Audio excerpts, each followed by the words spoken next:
les trains, ils ont besoin d'être entretenus, ils ont besoin d'être maintenus, ils ont besoin d'être réparés. S'il n'y a pas de pièces, il n'y a pas de maintenance.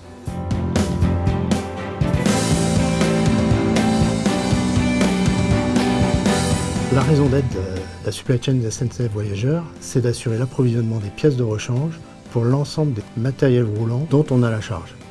Donc nous travaillons en permanence pour éviter justement une rupture d'approvisionnement chez nos clients. C'est une colonne vertébrale de l'organisation, parce que si on n'a pas les pièces, on ne peut pas réparer. Si on ne peut pas réparer les rames, on ne peut pas les mettre à dispo pour des trains pour faire rouler les voyageurs. La force de la supply chain, celle de tout un réseau d'acteurs, et c'est bien la force de ce collectif, la force du matériel au service de cette supply chain et donc au service de nos clients. La force de la supply chain, c'est la force de l'ingénierie, des achats et des acteurs au quotidien de la supply chain. On trouve toujours une solution. Il y a toute une chaîne logistique, une chaîne d'achat de pièces, des relations avec des fournisseurs, des relations avec l'ingénierie, notamment pour améliorer la qualité, et puis des quantités de pièces qui doivent être absolument conformes à ce qu'on attend. C'est ça, pour commander une pièce, si j'aurais besoin d'une pièce, il me faudrait une pièce assez urgemment. 14 heures, c'est possible. Il ne devrait pas y avoir de soucis, mais au cas où, tu me rappelles, il n'y a pas de problème.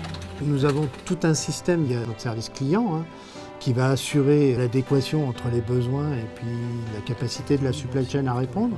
Et puis nous avons tout un tas d'indicateurs qui nous permettent de suivre chaque fournisseur, chaque entité, chaque maillon de la chaîne est surveillé et finalement nous avons un certain nombre d'alertes, d'escalades qui vont permettre de couvrir au mieux les risques. La force de la supply chain, c'est sa robustesse et son adaptabilité. Et c'est la capacité de trouver des solutions très rapidement pour qu'on ait, dans tous les cas, la bonne pièce au bon moment pour que notre train y sorte pour les voyageurs à l'heure.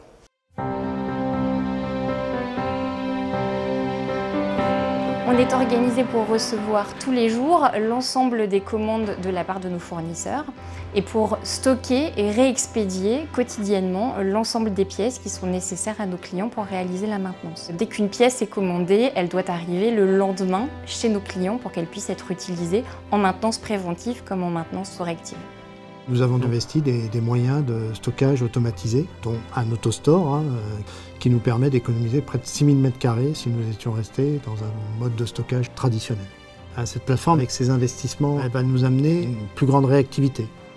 Nous avons une offre pièce en fait qui couvre la totalité de la durée de vie du matériel.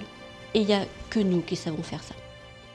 Pour beaucoup de pièces, les pièces qui sont les plus chères, les pièces qui sont finalement les plus importantes, nous réalisons la réparation et avec des cycles de réparation qui leur permettent de durer très longtemps. En fonction, il faudra mettre à jour les stocks. La cible, c'est pour l'été, du coup, d'attendre. Cette supply chain, elle est proche de nous, elle est avec nous, elle est là pour nous accompagner du début à la fin de la production de nos trains.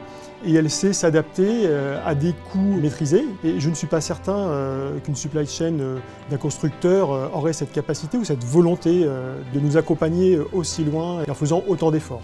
La supply chain est par nature une force et un argument dans la construction de l'offre que va faire l'activité, dès lors qu'elle est au rendez-vous sur la performance opérationnelle et sa performance économique.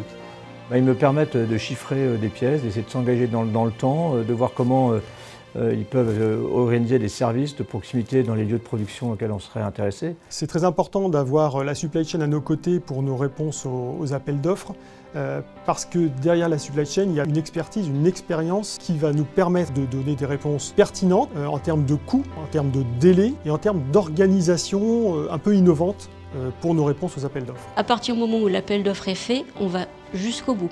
C'est-à-dire que si on a gagné, c'est nous également qui accompagnons la mise en œuvre. Et une fois que la mise en œuvre sera faite, dans ce qu'on appelle la phase de mobilisation, on sera aussi présent pour l'exploitation. La force de SNCF Voyageurs et même de la direction du matériel, c'est son retour d'expérience. Nous nous en servons et nous modifions nos organisations, nos manières de travailler, et ce qui amène finalement à la rendre encore plus résiliente. C'est une qualité de service et un challenge, une compétition au quotidien. C'est une force qui s'appuie sur un savoir-faire, sur une expertise, sur un outil industriel qui sera toujours là au rendez-vous pour répondre à votre demande, pour répondre à votre besoin et vous fournir les pièces au moment demandé.